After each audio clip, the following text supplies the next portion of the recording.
النهارده بقى هنعمل مع بعض حاجة كده ايه ترطب على فينا، ترطب علينا كده في الجو الحر ده، وسهلة جدا وبسيطة. أحلى حالة برد هتجربيه طبعا لو عشاق الشوكولاتة. الجو اليومين دول صعب جدا ومحتاج الحاجات دي كتير جدا جدا. بس لو عجبك الفيديو أول مرة تشوفيني، أنا اسمي هنا. أتمنى الفيديو يعجبكم إن شاء الله. المقادير سهلة أوي. معانا كوباية دقيق، كل كوباية المج، أنا بستعمل المج في كل معاييري. نص كوباية سكر، وثلاث معالق كبار كاكاو غامق، اللي هو الكاكاو اللي من غير سكر، غير محلى. ومعانا كوباية نحط فيها 3 كوبايات لبن.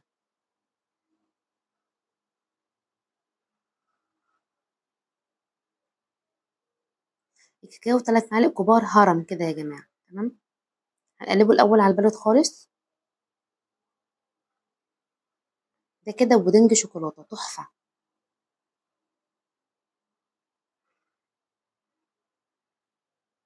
وصفة مش مكلفة وكلها حاجات من البيت. بعد ما حطيناه على النار وقعدنا نقلب فيه كتير، بصوا تقل ازاي لدرجة ان هو كسر لي المضرب. بس فداكوا يعني. بس تفضلي تقلبي فيه على نار كده متوسطة لحد ما يتقل معاكي، يبقى قوامه تقيل كده. عايزة خفيف عن كده براحتك. كده معانا احنا بودنج ايه، زي الفل، جاهز تمام.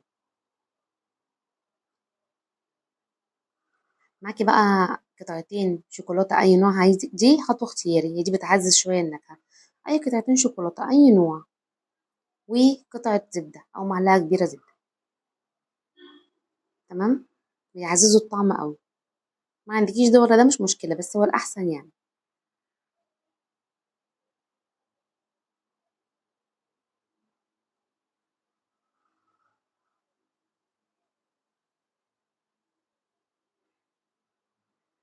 عندك بقى صينية مقاس 22، من 22 ل24 ينفع. أي نوع صينية.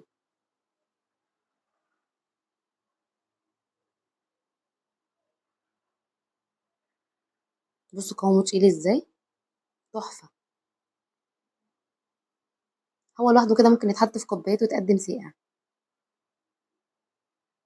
دي من صينية مقاس 22، بس انت لو عندك 24 أو 22 مش هيفرق كتير. تمام. هو كده سخن خلاص، بس احنا لازم نغرفه كده وهو سخن، لان هو بيجمد شويه.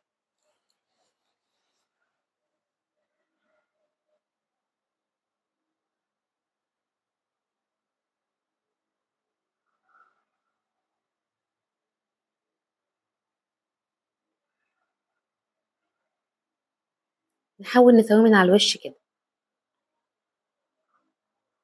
نسيبه بقى يبرد خالص خالص كده لحد ما يهدى خالص، وندخله لمده ساعه في التلاجة. ساعه او ساعتين مش هيفرق يعني، يبرد بس كده.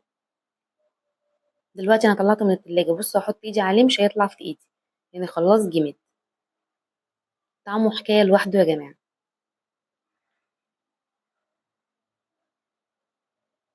هنحط بقى معانا كده كيس واحد بس، باكيت واحد بس كريم شانتيه. دي كوبايه ميه ساقعه متلجه. هو الباكيت عليه كوبايه ميه ساقعه، يبقى حلو قوي. هنحط المية شوية بشوية عشان خاطر الكريمة ما تبصي مننا، لحد ما نحس ان احنا وصلنا للسمك اللي احنا عايزينه فيها. اسفة على الإضاءة بقى.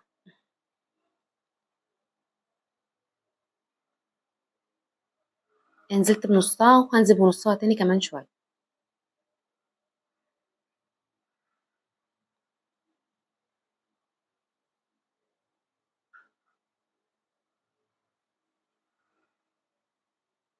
ده كده القوام المطلوب. انا كده خلصت كوباية المية عليها.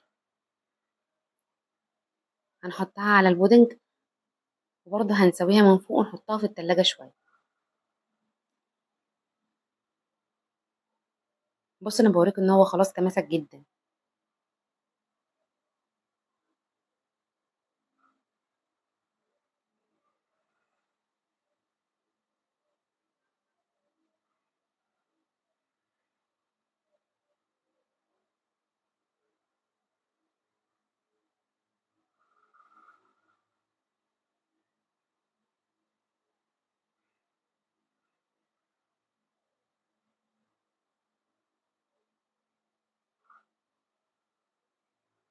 هتسويها براحتك بقى، لان هو خلاص تماسك البودنج، تماسك مع نفسه، مش هيطلع مع كريم شانتيه، مش هيحصل اي حاجه، ولا ده هيخش في ده ولا حاجه. هنسويها كده وهندخلها برضو لمده ساعه او ساعتين على ما نحضر الطبقه الاخيره. ممكن برضو تاكليها على كده وما تعمليش الطبقه الاخيره دي اختياريه يعني.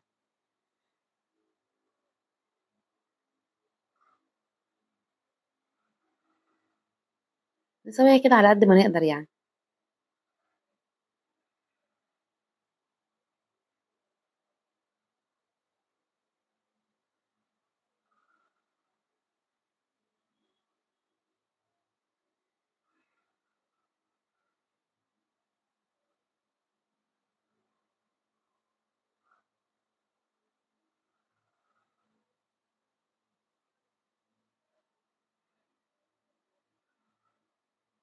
هنحطها ساعه او ساعتين في التلاجة تتماسك شويه عشان نعرف نعمل لها الطبقه الاخيره اللي هي اختياري. معانا هنا معلقتين كبار كاكاو، نص معلقه، نص كوبايه زيت، نص كوبايه لبن، نص كوبايه سكر. هنحطهم على بعض نضربهم في الخلاط عادي جدا لحد ما نحس بس ان السكر مش مخرز، يعني خلاص كل المكونات بقت داخله في بعضها لكنه سايل خالص، مش باين السكر فيه بمعنى اصح.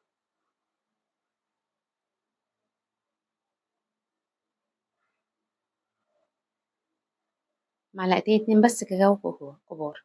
دلوقتي خلاص هي تماسكت مع نفسها. هننزل بقى بالخليط اللي احنا عملناه ده، صوص شوكولاته رهيب، حلو قوي قوي قوي لما تحطيه على اي كيك انت عاملاه.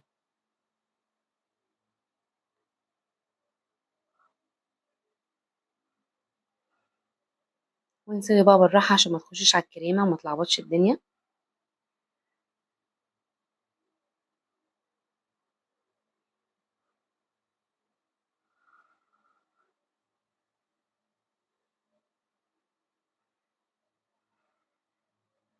مش قادره اوصف لكم في الحر ده عامله ازاي، خطيره، حلوه قوي وهي ساقعه.